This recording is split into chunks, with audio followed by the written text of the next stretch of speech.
have reported a funnel cloud and some trees down from this storm.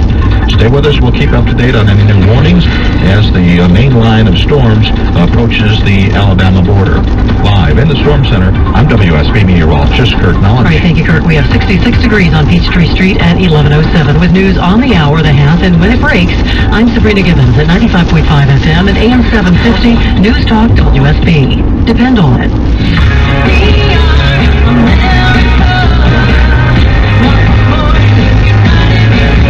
want something real. We want something exciting.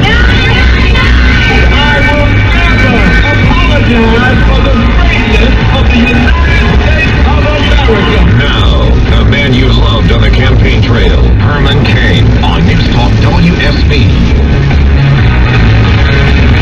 You're listening to the new Herman Cain Show. Thanks for tuning in today. At the bottom of the hour, don't forget Rapid Fire. At the top of this hour, we always start with our man in D.C., Jamie Dupree. Hello, Jamie. Hello, Herman. How are you today, buddy? I'm doing great. Now, here's what I'm going to do today. I'm going to let you lead the segment, and I'm going to pretend that I'm your caller. Okay, that's good. Just throw it out there, and then I'm going to challenge you as the caller, rather than be the host of the show for this segment. Sounds good. We've got two major stories going on today. First, obviously, the aftermath of the immigration plan rolled out yesterday by the president, and then going on right now as we speak live, these hearings before the Senate Judiciary Committee on Guns and Gun Violence.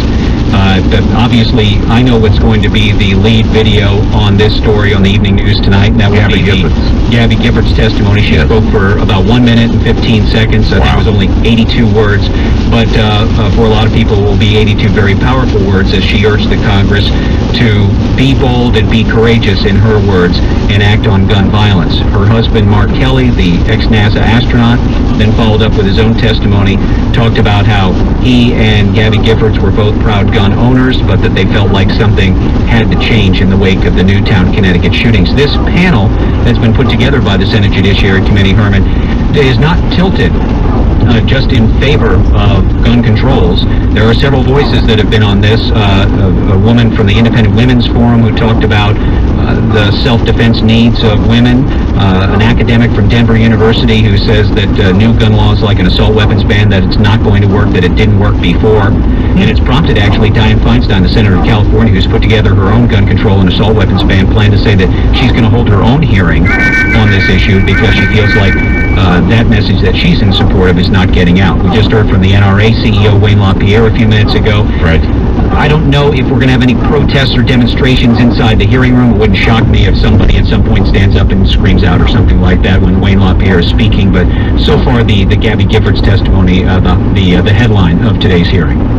That is good. But, you know, at least Gabby is saying, it's distinguishing between gun violence, and gun control. And the fact that they had somebody there talking about the two separate, because it's two separate issues, and I'm at least encouraged a little bit that at least that's coming out and it's not all about control. Well, you know, Patrick Leahy, the senator from Vermont, who's the chairman of the Senate Judiciary Committee, I mean, he very clearly did not embrace the assault weapons ban today. Yeah. His biggest thing that he has pushed for has been the idea of background checks on all weapon sales, not only those from gun dealers, but private ones as well. In fact, you know, a lot of people cringe at the sound of the phrase gun show loophole. Right. Because they say there is no gun show loophole. And I think it was Mark Kelly today who talked about closing the private sale loophole, I think is how he put it. I can't find it in my notes right here, but I remember hearing that earlier today, the private sales loophole. That's what he called it. Right. So I don't know. Again, I will say, since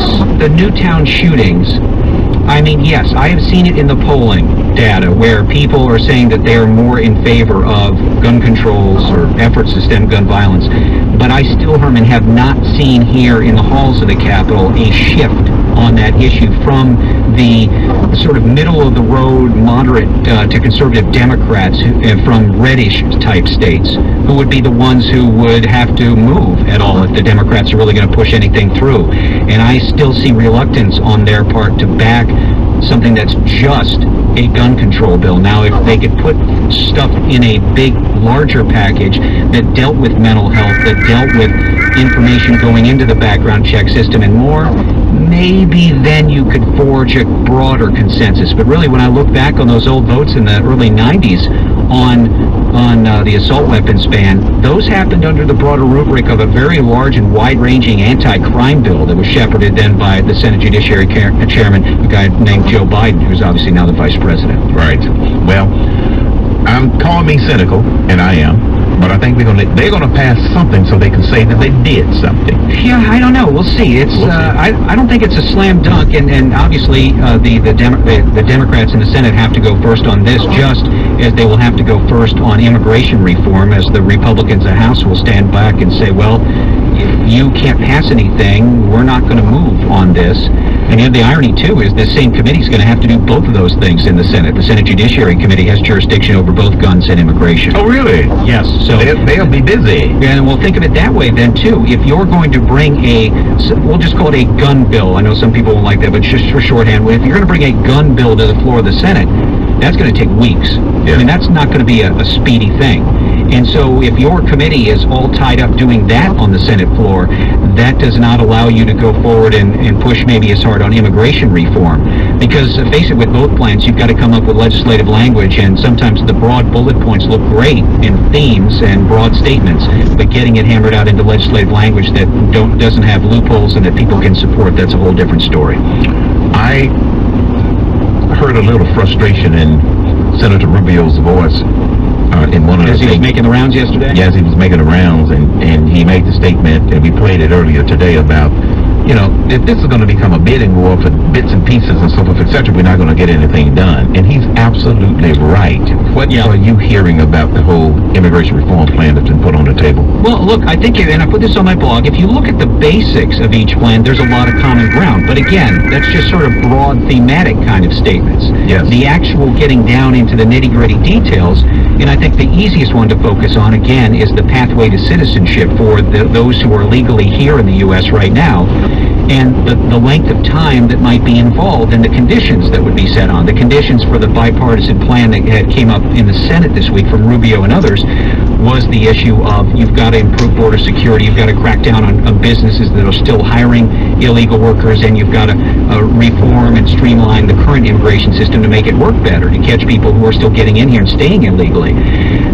Those conditions aren't there in the president's plan. They're there in some other ways. He talks about some of the same things, but there's not a trigger, as we would call it, that you have to do X, Y, and Z before all the people can then start on a pathway to citizenship. And I just think that pathway to citizenship issue is probably the big deal maker or the deal breaker for a lot of Republicans who are sort of on the fence about whether or not they want to support this. It's still, again, it's a lot like the gun issue, that the Republicans in the House will stand back and wait to see what the Democrats can push out of the Senate. If the president wants to push forward with a more liberal plan, a plan that's more to the left, then that will be seen by a lot of Republicans as all politics, rightly or wrongly. That's the way it'll be interpreted, and I would expect them then to dig in their heels on that.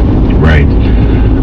Yep, you're right, and it's just the way Washington works. It is, and you and I both know that just to get, I'm still sort of amazed, actually, that Senator Schumer, Durbin, and Menendez would agree to what Rubio and the other Republicans wanted to do with this trigger and the conditional status in terms of a move to pathway to citizenship, because it's certainly not what the White House would want.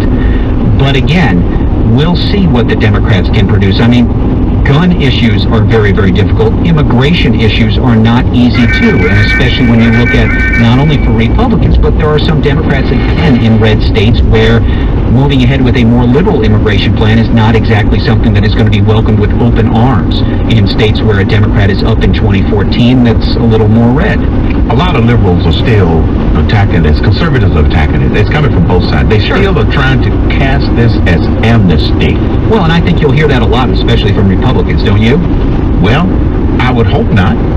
I really would hope not that they would try to cast it as amnesty, but, I believe that some of them probably will cast it as amnesty. In my opinion, Jamie, it is not amnesty. And if they're going to get hung up over calling it amnesty, when it is basically a two-step process, in my opinion. First step, that was very clear, and one of the callers to the show this morning didn't focus in on this. Rubio clearly stated, all of this rests on truly securing the border. And then that's the conditional trigger, you're right. Exactly. Truly secure the border. So a caller calls up and says, They're not going to do that. I said, why? Because they didn't do it before. Well, stop worrying about what they didn't do before.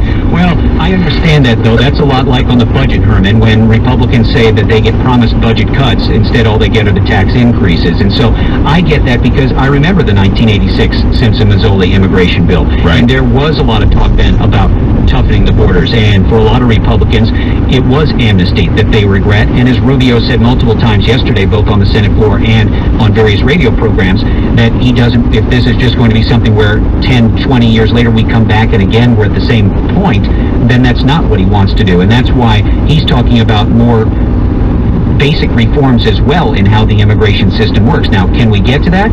See, I'm not sure a lot of Democrats would want to sign off on that either, because then they would feel that that possible pathway to citizenship would be too far off in the future. That's why, again, the broad themes are much the same, but the devil is always in the details. It's always in the details. And what I have been trying to encourage listeners to do, and I would also encourage Republicans to do, don't let great be the good be the enemy of good. And the fact that they're trying to do something, starting with truly securing the borders, let's let them prove us wrong one more time. Without legislation. And the verification system, E-Verify, is there, but it's not being used widely enough. It's not being used enough. It's not being used enough. So let's make sure that we do that. And a system to track people who come here legally and their visas expire, there is simply no excuse as to why that system cannot be put in place quickly, simply, and cheaply, such that we at least close those two pieces off while we work on legislatively doing the hard part. And maybe that's the deal that is there for the taking if Democrats want it. Right. And I'm sure both sides are a little suspicious of the political motives of each side as to whether or not they want a deal or not. Rubio certainly has put a lot on the line. He has taken over, in a sense, for John McCain as being the leading Republican voice on this. And I guess the difference that Rubio really brings to the table is something that McCain doesn't have, and that is the ability to speak Spanish and go directly into those areas and speak to those people in a way that McCain and some other Republicans do not. And he is also much more articulate in explaining things. And that makes a really, really big difference. So this is why, look, I haven't talked to Rubio. Nobody's called me. I'm doing this out of my own sheer interest in trying to fix something, trying to solve something. I think someone told me that someone from Rubio's office was tweeting the fact that I was supportive of what it is he was trying to do. I am supportive of what it is he's trying to do. We can't just sit back and take pot shots at ideas that get on the table, or we're never going to fix things. So let's hope, and with a little bit of public pressure, we might be able to get something done, Jamie. It will certainly be a lengthy year because, as I said, with the same committee dealing with guns and with immigration, that means that you're not going to be able probably to jam both of those things on the floor rapid fire. So we'll see, Herman. The White House talks about quick action, but I know this Congress all too well. They don't really, let's just say they don't really specialize in fast action for the most part. Speaking of rapid fire, coming up, next segment, next half hour, rapid fire, right here on the Herman Cain Show. Thanks, Jamie, for the See you tomorrow, Herman. Herman Cain still speaks for you and for America. Now coast to coast on the radio every day. Today, it's rapid fire coming at you.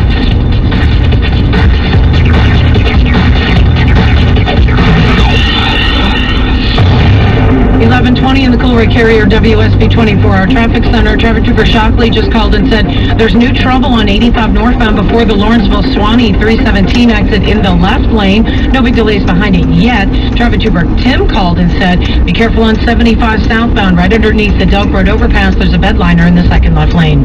Kim McCarthy, News Talk WSB. American Family Insurance believes your dreams are what matter most. That's why we offer affordable ways to protect them. My dream is to own a second car and a house with a 2-car garage to keep it in. My dream is to start my own business and make my son my first employee. Whatever your dream may be, American Family Insurance can help protect it. Find an agent or get a competitive quote at amfam.com or call 1-800-MY-AMFAM. Your dream is out there. Go get it. We'll protect it.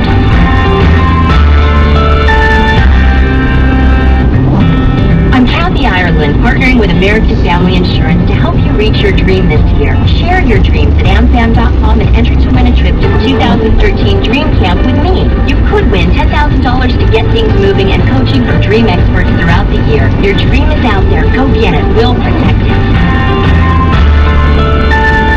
American Family Mutual Insurance Company and its subsidiaries. Home office, Madison, Wisconsin, 53783. No purchase necessary. Contest ends 2/17/13. Get official rules at amfam.com. How would you like like to try a sales generating tool for your business that is so good at locating qualified leads it's been called best of the breed? If your business thrives on selling to other businesses, then get ready for a toll-free number and a free trial offer that could literally revolutionize your sales. Hoovers, a D&B company, has developed a powerful tool to connect you to qualified buyers for your product or service that is fast and easy. No more wasting time getting leads manually. No more pre-configured lists of names that don't fit your business. Hoover's advanced targeting technology helps you reach the market that will be most receptive to your product or service. For a limited time, Hoover's would like to offer their radio listeners 50 free leads and a 24-hour trial. Just call 800-650-HOOVERS. That's a free trial and 50 free leads. Call now. 800-650-HOOVERS. 800-650-HO